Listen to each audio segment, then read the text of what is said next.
Hi guys, কি করছো? সবাই কেমন আছো গো? আমি ভালো আছি।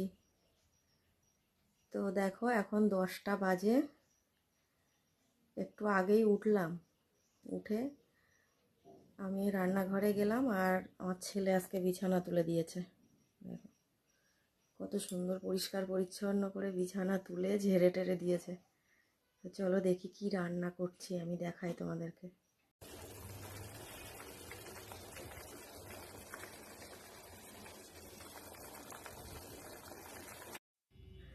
আলু, পেঁয়াজ, কাঁচা লঙ্কা, কাঁচা সরিষার তেল, লবণ, হলুদ সব কিছু একসঙ্গে দিয়ে জল দিয়ে বসিয়ে দিই।